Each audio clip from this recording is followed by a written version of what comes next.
Rekomkan Ustadz, bisa Sirah Ibnu Hisham, tebalnya lebih kurang segini, sudah diterjemahkan ke dalam bahasa Indonesia.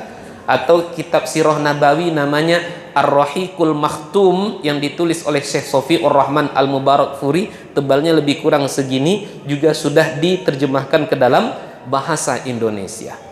Ketika sampai di Bahira, di Busra tadi, tak biasanya dan boleh dikatakan tak pernah-pernahnya si pendeta Bahiro ini keluar dari tempat ibadahnya. Tapi ketika itu dia keluar dari tempat ibadahnya, orang Mekah itu kan tak sekali dua kali berdagang ke Syam kan? Itulah ayat yang menjelaskan rihlatas syita'i was-saif, dagang sepanjang tahun, pergi ke sana. Tak pernah menjamu, tak pernah keluar. Tapi ketika Nabi ikut bersama pamannya Abu Thalib, ketika lewat dekat tempat ibadahnya si Bahiroh tadi, keluarlah Bahiroh sampai kafilah dagang Abu Thalib itu dijamu. Singkat cerita, berdiskusilah dengan Abu Thalib, berdiskusi dengan Nabi Muhammad. Usia Nabi berapa tahun tadi kak? 12 tahun. Lalu kemudian Bahiroh ini nampak sama dia ada ciri-ciri kenabian pada diri Nabi Muhammad sebagaimana yang dia dapat dari kitab-kitab yang dia baca. Ciri Nabi itu apa? Tidaklah duduk di bawah sebuah pohon itu kecuali melainkan para nabi. Takkan sujud kepada nabi, pohon takkan sujud kecuali kepada nabi, batu takkan sujud kecuali kepada nabi. Dan di sepanjang perjalanannya nabi itu dinaungi oleh awan. Dan pada akhirnya Bahiroh pun minta kepada Abu Thalib agar berkenan Nabi Muhammad membuka bajunya karena ada tanda-tanda kenabian di punggung Nabi Muhammad SAW. Yakin benar ini Nabi. Lalu apa kata Bahiroh? Abu Thalib, bawa keponakanmu cepat pulang. Kenapa? Ini kalau tidak dibawa cepat pulang akan dibunuh. Sempat dilihat oleh orang Yahudi, ketemu sama orang Yahudi, ini anak pasti akan dibunuh, pasti akan dibantai. Khawatir Abu Thalib, maka kemudian Nabi dibawa ke Mekah. Tak berselang lama Nabi bersama Abu Thalib meninggalkan tempat Bahiroh. Orang-orang Yahudi sampai di situ.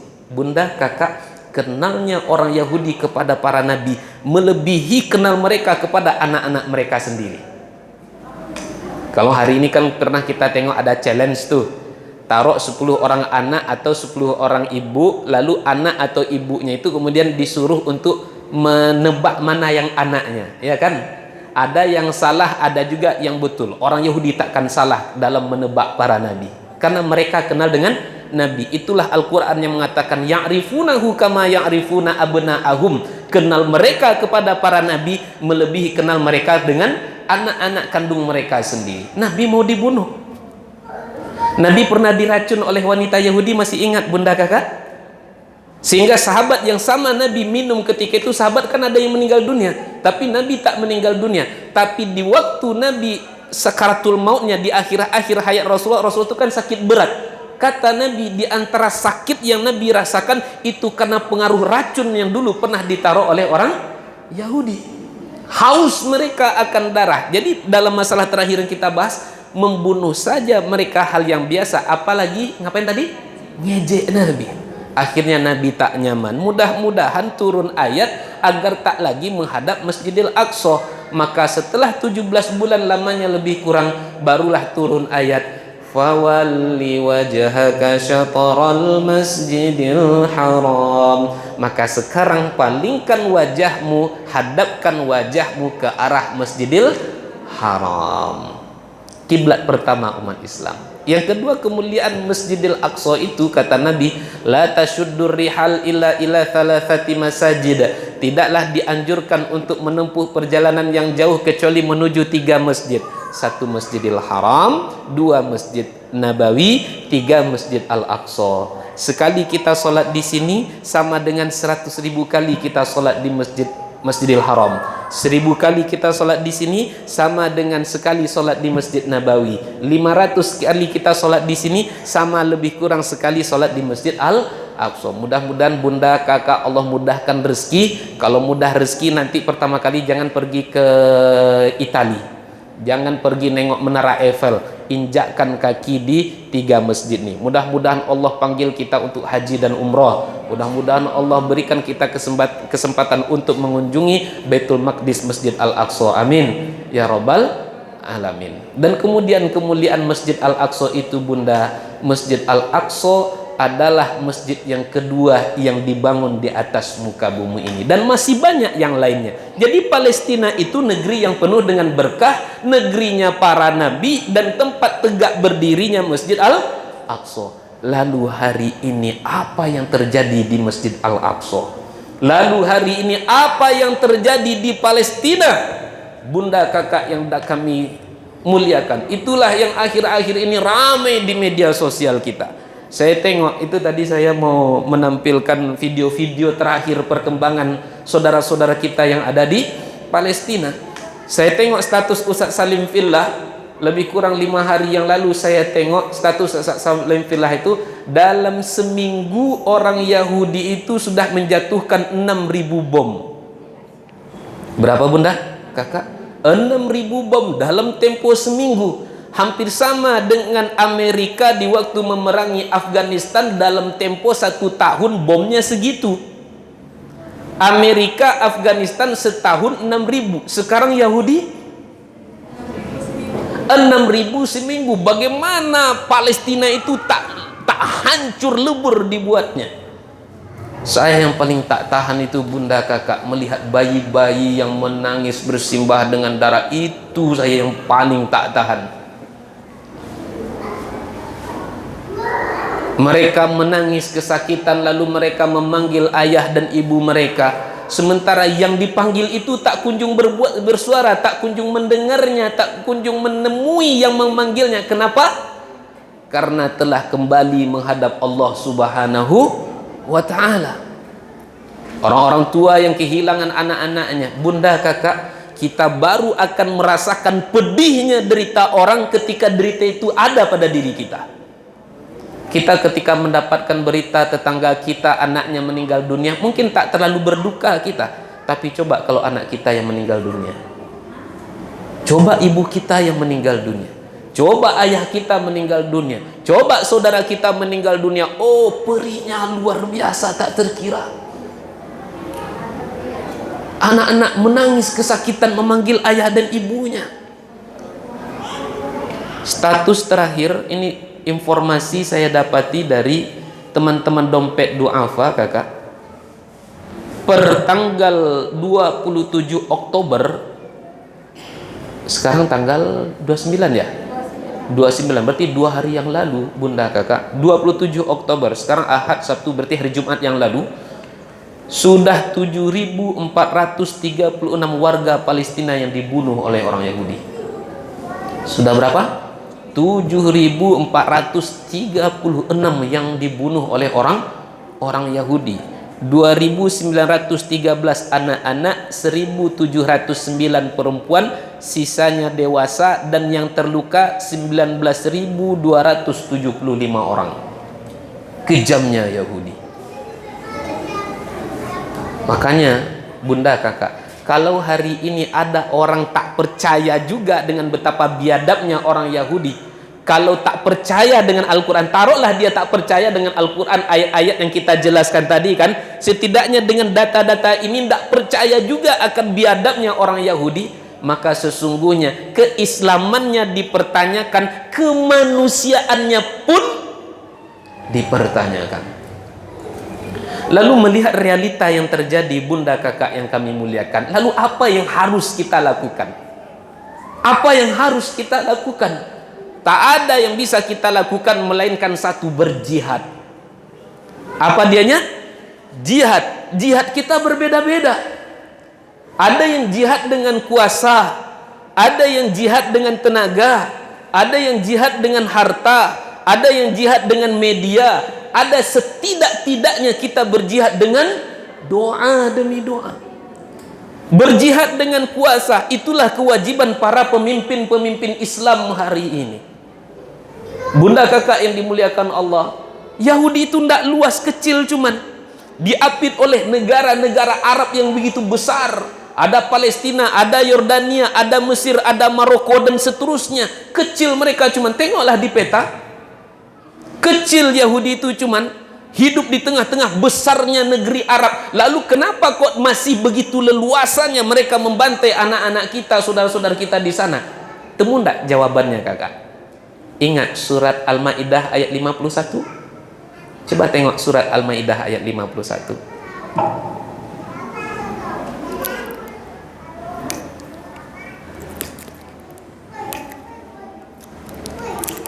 Ayat yang viral tahun 2016. Jumpa kak, tolong dibacakan kak.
Wahai orang-orang yang beriman, jangan kamu jadikan Yahudi Nasrani sebagai pemimpin. Sebagian mereka, kata-kata setelahnya,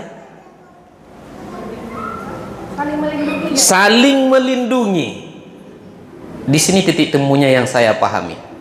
Kenapa pemimpin-pemimpin Arab tidak berbuat hari ini? Apa kata ayat tadi? Sebagian mereka. Nah, di sini kita tahu bunda kakak betapa pentingnya kepemimpinan. Kenapa kok pemimpin Arab tidak berbuat hari ini? Barangkali memang agamanya Islam, tapi sesungguhnya hakikatnya kakak sendirilah yang menjawabnya, kakak sendirilah yang menganalisanya.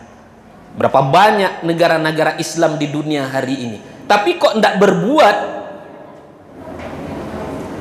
Nih kekuasaan, yang punya kuasa berjuanglah dengan kuasa.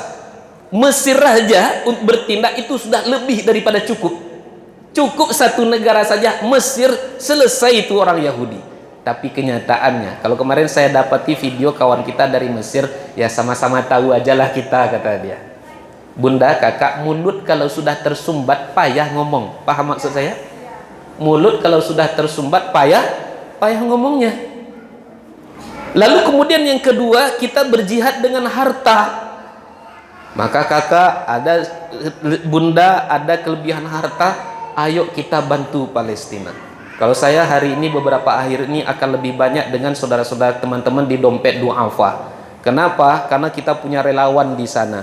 Tadi saya mau menyampaikan juga data-data kita, bahkan kita punya ambulan juga di sana. Ambulan kita pun tak luput dari bomnya orang-orang Yahudi. Ada fotonya, nanti kalau kakak minta saya share nanti fotonya. Ambulan kita dengan harta.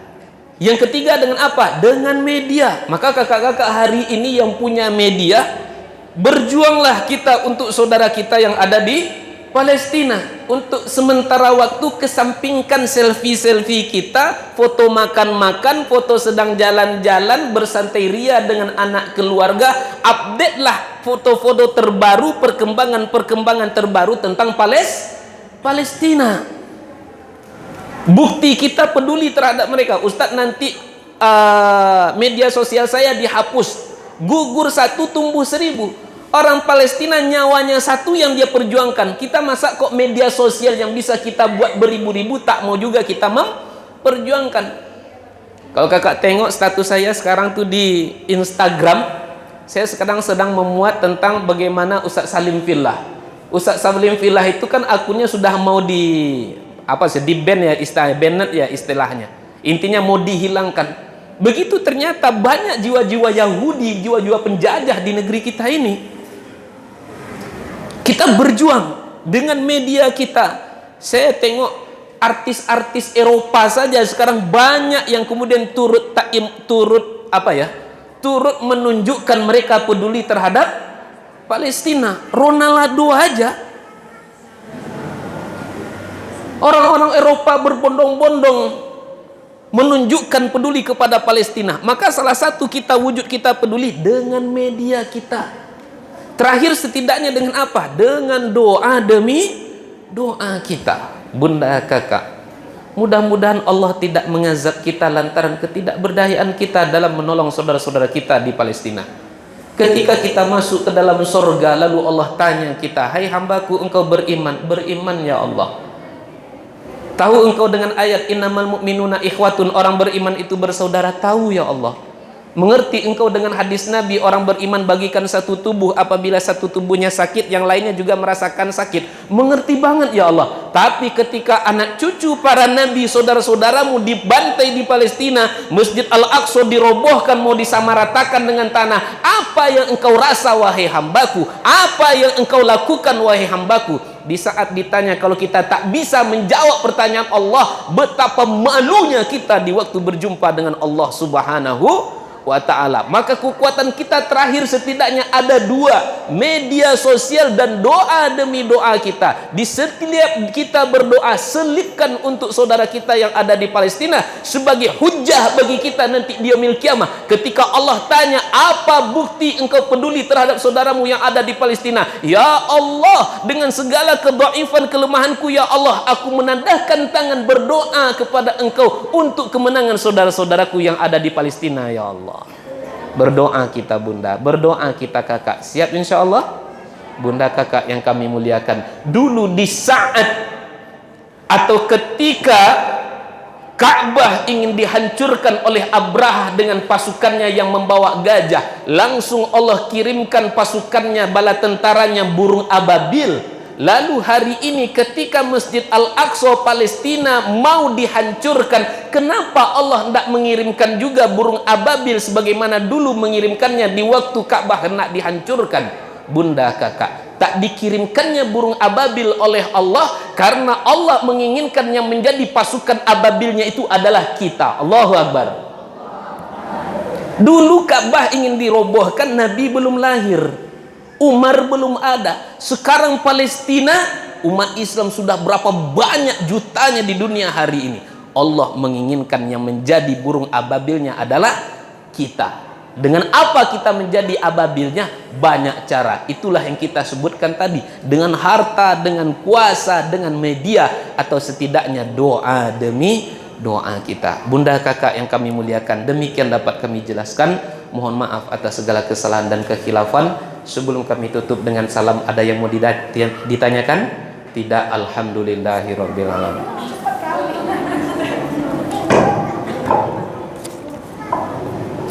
Assalamualaikum Ustadz, bisa tolong umumkan Ustadz, kita open donasi untuk Palestina, insya Allah kita salurkan ke dompet duafa yang terkumpul hari ini. Silakan kakak-kakak panitia, minta tolong dijalankan kotak infaknya, segera dijalankan. Itu ada kotak infak satu tuh nampak tuh bunda? Oh sudah ada ya kotak infaknya.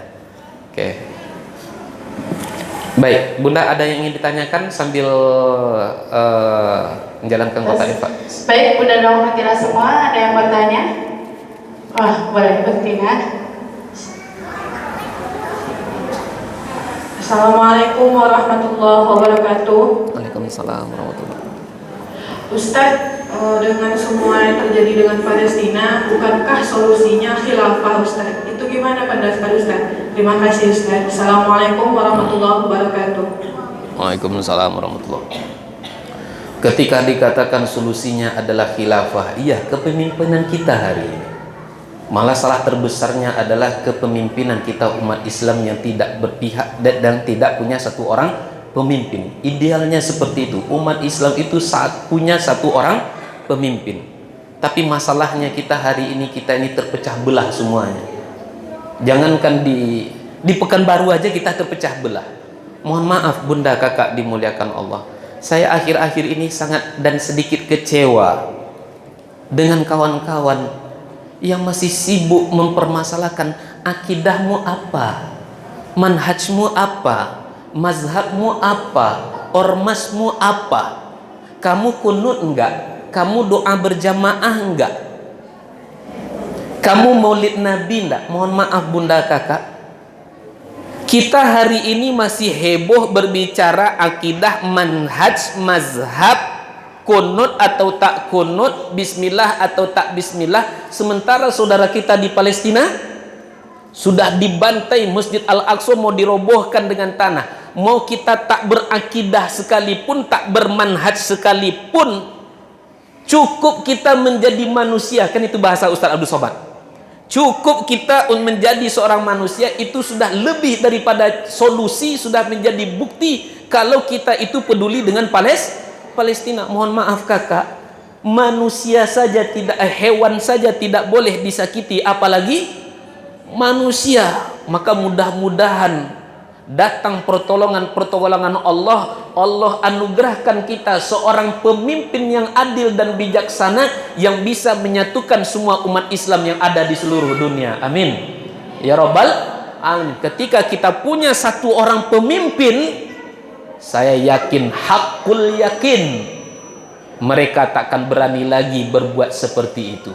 Contoh satu kak ya, dulu di Madinah itu banyak Yahudi. Ada Yahudi Bani Nadir, Yahudi Bani Quraidah, Yahudi Bani Qainuqa. Saya ambil satu Yahudi Bani Qainuqa. Pernah ada seorang wanita muslimah belanja di toko Yahudi. Nah, ini balik lagi cerita Yahudi tadi ini berarti ini bunda. Ketika asyik belanja, jadi bajunya itu, pakaiannya itu diikat-ikat sama orang Yahudi. Karena dia asyik belanja, tentu dia tak tahu. Bunda kadang-kadang asyik belanja tak tahu sudah kecopetan kan, handphonenya diambil, dompetnya sudah diambil. Di tengah asyiknya berbelanja, bajunya diikat, selesai belanja kemudian dia beranjak pergi keluar. Akhirnya tanggallah pakaiannya, terbukalah auratnya, malu semalu-malunya. Sementara orang-orang Yahudi tertawa sejadi-jadinya. Lewat seorang pemuda muslim, tak terima muslimah dihina, akhirnya sampai adu fisik, kalah orang Yahudi. Akhirnya sahabat ini dikeroyok oleh orang Yahudi sampai mati. Lalu saudaranya mengadu kepada Nabi, wahai Rasul, ini ada saudara kita yang dikeroyok sampai mati oleh orang Yahudi. Apa yang dilakukan Nabi coba ketika itu kak? Langsung Nabi siapkan bala tentaranya, kalau saya tak salah lebih kurang 1.500 bala tentara. Lalu kemudian dikepung Yahudi Bani Qainuqa 15 hari lamanya, sampai kemudian mereka diusir dari tanah Madinah. Dulu satu wanita muslimah yang disakiti, lebih kurang di 1.500 bala tentara yang Nabi turunkan. Hari ini, sampai hari ini, sudah ratusan ribu nyawa muslim-muslimah yang melayang. Mana tentara-tentara itu? Mana tentara-tentara itu? Masalahnya di mana? Itulah tadi, kita belum punya satu orang pemimpin. Mudah-mudahan Allah takdirkan kita punya seorang pemimpin yang benar-benar adil dan bijaksana, yang sesuai dengan tunjuk ajar dan tuntunannya Rasulullah Sallallahu Alaihi Wasallam. Amin ya rabbal alamin. Masih ada? Tidak ada? Alhamdulillah. Baik bunda kakak yang kami muliakan, demikian dapat saya jelaskan. Mohon maaf atas segala kesalahan dan kekhilafan. Selalu bunda kakak selipkan doa-doa terbaik untuk saudara-saudara kita yang ada di Palestina. Kita mendoakan saudara kita, pada hakikatnya kita sedang mendoakan diri kita sendiri. Wabillahi taufiq wal hidayah. Wassalamualaikum warahmatullahi wabarakatuh.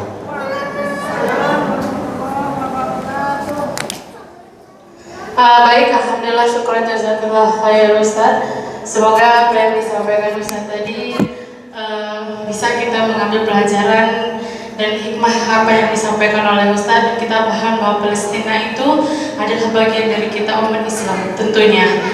Baiklah uktina semua, syukur jazakallah yang sudah hadir pada hari ini. Sekali lagi Ana ingatkan kepada Utina semua, jangan lupa datang setiap kajian Ahad Musas, dan jangan lupa follow channel kita di YouTube @komunitas Musas, dan insya Allah dakwah Musas akan dibesarkan lagi melalui channel YouTube-nya Musas dan IG kita, Facebook kita juga @komunitas Musas. Baiklah, itu aja dari Ana. Syukran jazakallah khair buat semuanya. Assalamualaikum warahmatullahi wabarakatuh. Baik Bunda dan Ukhtillah semua, seperti biasa kita ambil dokumentasi untuk hari ini dan insya Allah kita bagikan di grup komunitas.